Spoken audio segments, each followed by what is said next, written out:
સુરતના નાસીરનગર ડિમોલેશન મુદ્દે સંકલન બેઠકમાં હાજર રહેલા ધારાસભ્ય અરવિંદ રાણાને પત્રકારોએ અનેક સવાલો પૂછ્યા હતા।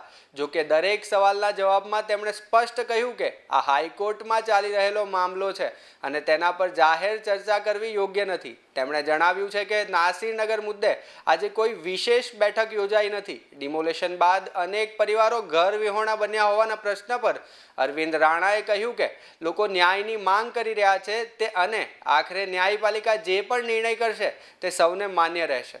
નાસીરનગરની બાબતમાં તે આજની કોઈ મીટિંગ રાખવામાં આવી નથી।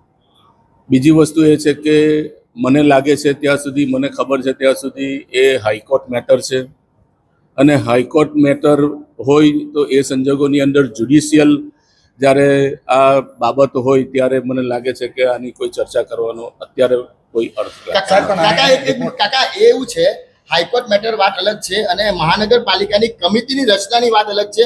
રિપોર્ટ સોંપવાનો હતો પરંતુ કોઈ જવાબ નથી આપી રહ્યું। મેં આપને એ જ વાત કરીને કે જે બાબત જ્યુડિશિયલ મેટર હોય, હવે જ્યુડિશિયલ મેટરની કોઈ પણ ચર્ચા કરવી એ અસ્થાને હોય છે।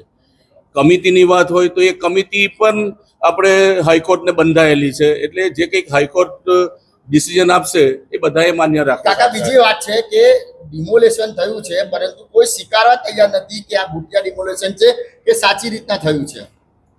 કહેવાની વાત એ જ છે કે જ્યારે હાઈકોર્ટમાં આ મેટર પડેલી છે અને હાઈકોર્ટ એનું ડિસિઝન લેવાની છે તો આપણે જ્યુડિશિયલ પર વિશ્વાસ છે અને જ્યુડિશિયલ જે નિર્ણય લેશે એ બધાને માન્ય રહેશે। છેલ્લો સવાલ, કેટલું યોગ્ય આ રીતના ડિમોલેશન કરવું, કારણ કે કોઈ પણ પ્રકારની નોટિસ કે કોઈ પણ પ્રકારની જાણ કર્યા વગર હજી પણ લોકો છે તે ઘર વિહોણા છે અને એમને બેઠા છે।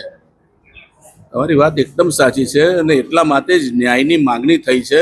તો ન્યાયપાલિકા પોતાની રીતે નિર્ણય કરીને જે નિર્ણય લેશે એ સૌને માન્ય રહેવાનું છે। કોને ન્યાય મળશે, મહાનગરપાલિકાને કે પછી ત્યાંના રહીશોને? દરેકને ન્યાય મળશે। ન્યાયની પ્રક્રિયા જેવી છે કે દરેકને ન્યાય મળે એવી આપણા બંધારણની અંદર જે કંઈક જોગવાઈ છે, જોગવાઈના આધારે દરેકને ન્યાય મળે। છેલ્લો સવાલ કે બિલ્ડરના ઇશારે ડિમોલેશન કરવામાં આવ્યું છે, કેટલું યોગ્ય કહેવાય? હું વાત એક જ કરું છું કે જે ન્યાયપાલિકાના અંદરમાં આવેલી વસ્તુ હોય તો તેમાં આપણે કોઈ એમાં આપણી પ્રતિક્રિયા આપી શકતા જ નથી। તમારા હિસાબે સાહેબ શું કહેવું?